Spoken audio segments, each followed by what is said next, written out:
All right, thank you everyone. My name is Chris Cummins. I'm the Chief Operating Officer for Abaco Systems. Abaco Systems is a global leader in open architect and systems design and manufacture. We primarily service our customers in the military, aerospace, defense, and also in industrial applications.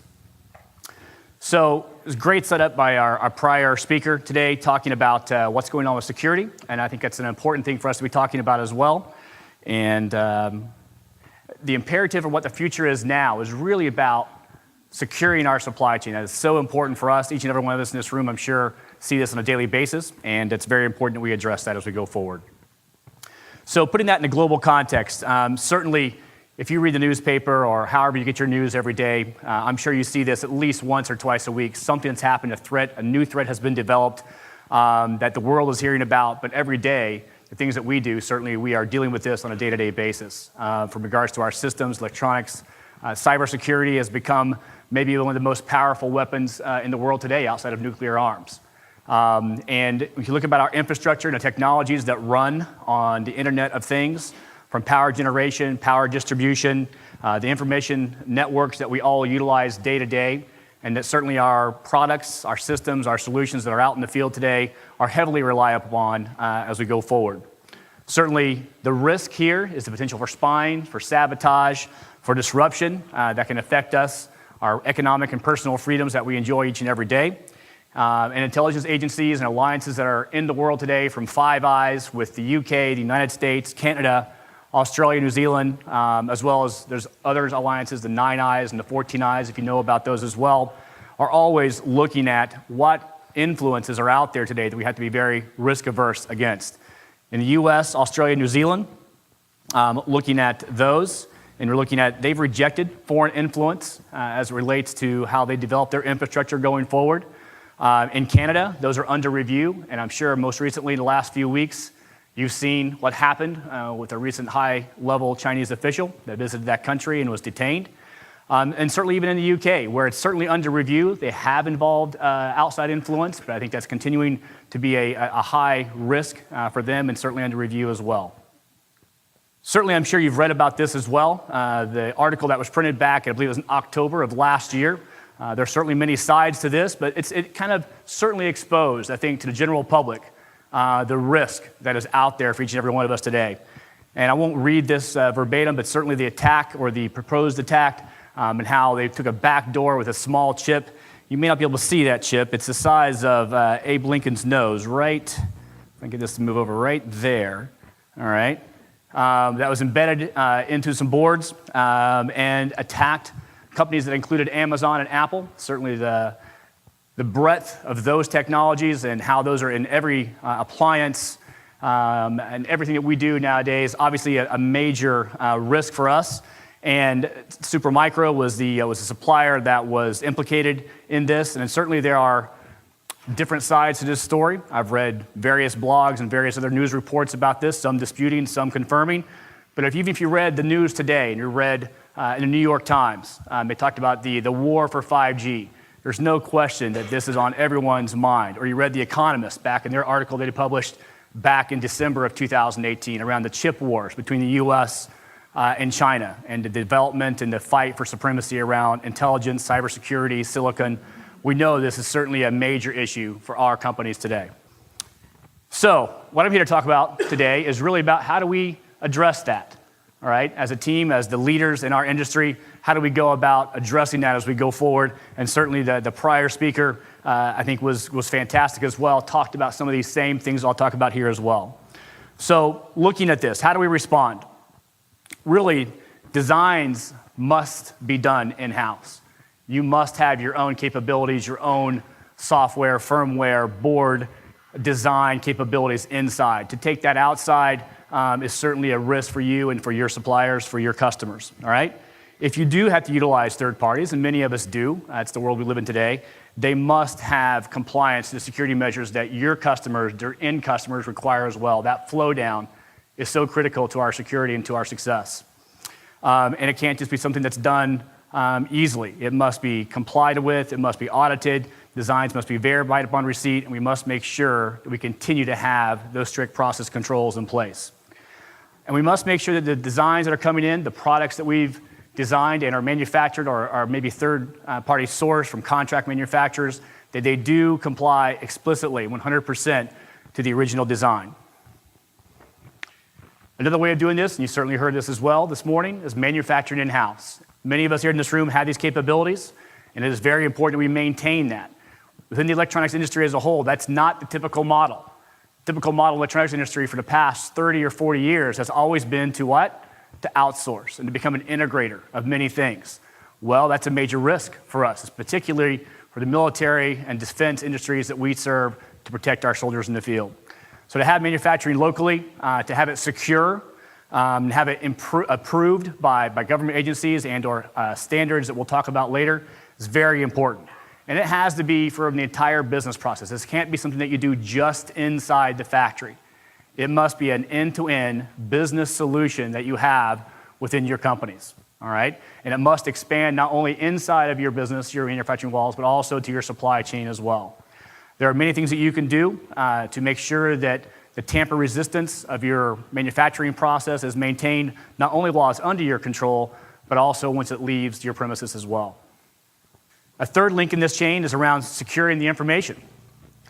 And certainly with the international trades and arms regulations, the ITAR requirements, you must have conformance to those. Those are extremely important, certainly to us and to our end customers. And you must make sure that your team is well aware, well trained, documented, and are living the ITAR requirements within your company. The export control. Within our business, we have a US-based and we have a European-based manufacturing capabilities, and even between those two facilities, there's information exchange that we cannot have. We have to control it just between our engineers, our product managers, or even our operational teams. We must have strict controls. And that is so important for us to maintain that and to make sure that we have those in place. So you must have a robust IT infrastructure. You must have control points, even multiple control points and checks within your system. And to become NIST compliance, which is an important thing to be having as you deal with federal agencies and regulations that they're putting in place, that is very important to have those as well. And then the simple things, and I think these are things that I think all of us already have in place, but just remind yourself, of course, that visitors, as well as you know them on the phone or via email or even outside of the office, once they come into your facilities, they have to abide by the rules that you've set forth, and they must be very stringent. No cameras, no portable storage units, stay inside the aisles, things like that are just basic, secure procedures to have within each of our facilities. Of course, if you're in this business for very long, you know that the counterfeit part certification and elimination is a serious risk and a challenge for each of us.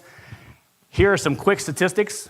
This to kind of show you, and you can see all these statistics here are 50% or higher risk level. So that is a major wake up for each and every one of us. I'm sure each of you in your supply chains or your engineers, your operations teams have seen this.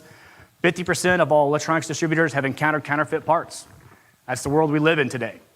And you know that we have products that have been out there for 5, 10, 15, 20 plus years on some of these programs are out in the field, aircraft, naval systems, land-based systems that have been the same for many years, have had no changes, right?